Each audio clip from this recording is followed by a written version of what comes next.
Okay, girls, welcome to the group. As we've talked a little bit so far, the focus of our group is with students that have experienced, and we say divorce, but divorce can be any family change. It doesn't have to be that your parents or boyfriend, girlfriend were married, just that your mom or dad was with someone and now they're not, okay? Before we get into any discussion, I want to have a contract with you guys. So what that looks like is, on our big piece of paper, we're going to come up with some rules about what are some norms or guidelines we want for our group. So when we meet together, what do you want it to look like or feel like? Happiness. Okay. When you talk about those feelings, you know, about the breakup or about changes, is it always going to feel happy? No, probably sad. Okay, so maybe some happy ideas and maybe some sad ideas, right? Yes. Okay, so we might feel some stress. I'm just going to write on our poster. We might feel happy thoughts. I have headaches. Say it again, please. Headaches. Okay, maybe some headaches.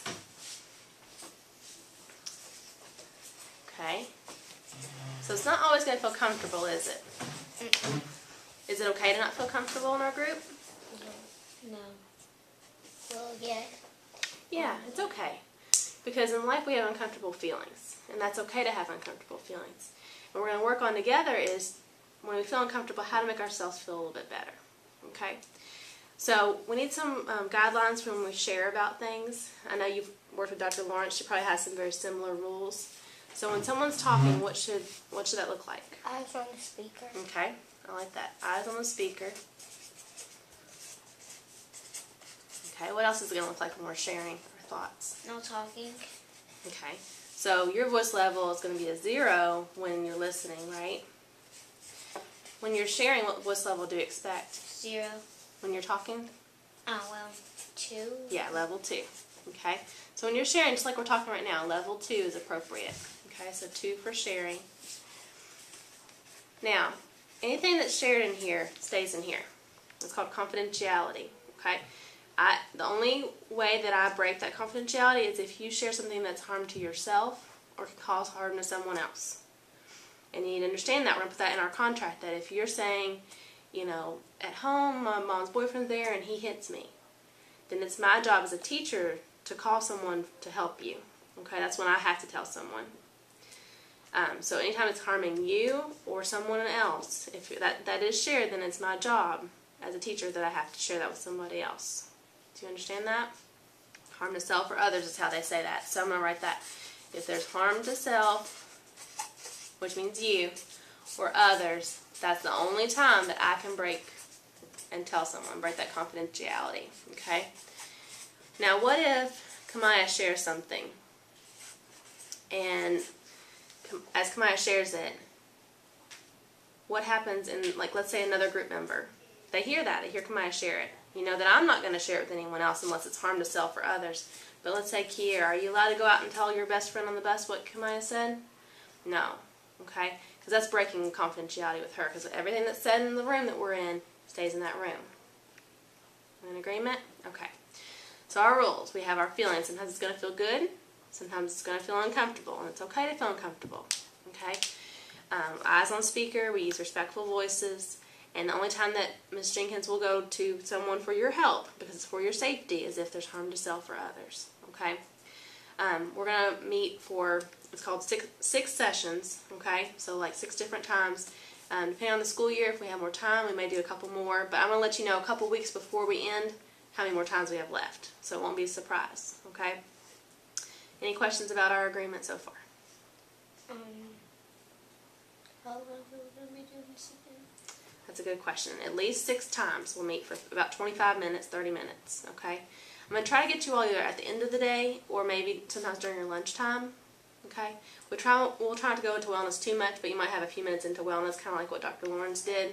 You'll still have some wellness time, though, okay? I'm going to try to get you as often as I can, and I'll let you know, like I said, in advance when we're going to wrap up the group, okay? Any other questions? Like, when my mom's boyfriend or something hits me, who are you going to tell? Okay, that's a really good question. If you share you're being hurt, because as a teacher and as a person, we care a lot about you and want you to be safe, okay? It's called Child Protective Services, okay? A lot of times, any teacher that hears of a kid getting hurt, their job, they can lose their job if they don't report it. They have to call a number and say, you know, I had this child in my group counseling, her name's Kamaya Coleman. She said that her mom's boyfriend hits her. I'm reporting this because it's my responsibility. And then they take that case and they figure out what to do with it. Okay? They might call somebody, like call mom, or I don't know how they handle it, but they're going to handle it in their own way. At that point, I don't do anything else with it, because I've reported it and said, I'm concerned, check this out. Does that make sense? Okay. All right. So we're going to sign that we're in agreement, okay? The biggest thing is confidentiality, so I'm going to write that in there. What stays in this room, or what's said in this room, stays in this room. So what's said in here stays in here. Now, if I hear that, you know, someone shares something and then someone else tells their best friend or someone outside of the room, then it will go to Ms. Hosh. It will be a referral. Okay, it'll go to Mr. Garner or Ms. Hosh, because we cannot break that trust. Cool? Okay. All right, so I'm going to sign my name saying I agree to all these things, and I want you all to sign it too. You can sign anywhere you want.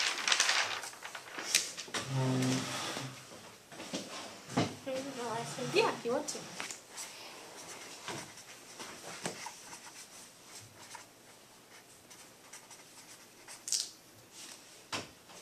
Any other questions about this before we go on? Okay. Have you all had any kind of groups about, you know, about the changes in your family? Have you talked about it with anyone so far? You've had some counseling? Good. Okay. All right. So we have agreed on our contract. You can have a seat. Okay. Now, what we're going to do today is we're going to read a book. It's called The D Word, and D stands for divorce. And like we said, you know, sometimes people don't get married and they still break up, and it's still, you know, you still feel the pain or the effect of the breakup. So it doesn't always have to be divorce, but it's just the change in the family. So that's what this book is about. This is by Julia Cook. She's kind of a fun author. She has lots of books that I'm sure you'll read along the way that you'll have teachers share with you. And I actually got to meet this author. She was at a conference, and she signed my book. And then she wrote, "Just because divorce stinks doesn't mean you need to."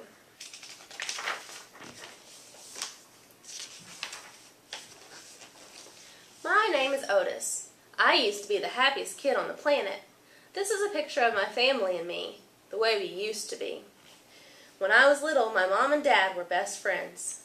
This is what my family looks like now. My mom won't even talk to my dad, and my dad won't even talk to my mom. They make me talk for them. I am the family messenger. I don't like it at all. My parents also want me to be the family spy.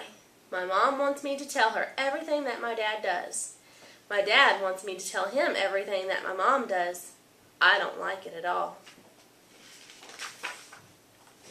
Sometimes they both treat me more like a friend than one of their kids. I kind of like that, but I know that's not the way it's supposed to be. I want things to be the way they used to be, but that won't happen because my parents are getting a the D word. I can't even say it. Today I went to visit my Gram. I feel like it's all my fault, I said to her. Maybe if I had been a better kid, I'd still be happy. Why do you think that is, Otis? Gram asked. If I hadn't fought with Raymond and Ronald so much, if I had studied harder for my spelling test, if I hadn't been sent to the principal's office for accidentally, not on purpose, putting gum in Matilda Bruno's hair, if I had taken a bath when my mom told me to, my mom and dad wouldn't have gotten so mad at me, and then they wouldn't have argued with each other, and then they wouldn't have gotten the D word. I can't even say it. Otis, my Gram said, this divorce is not your fault, and you don't have to deal with it all by yourself. I can help you. There are 3 things about divorce that you need to know. There's 3 C words. You didn't cause it, cause. You can't control it, control. So you're going to have to learn to cope with it. So cause, control, and cope. Even if you had been nicer to Raymond and Ronald, even if you had studied harder for every single spelling test, even if you hadn't put gum in Matilda Bruno's hair, even if you had taken a bath every single time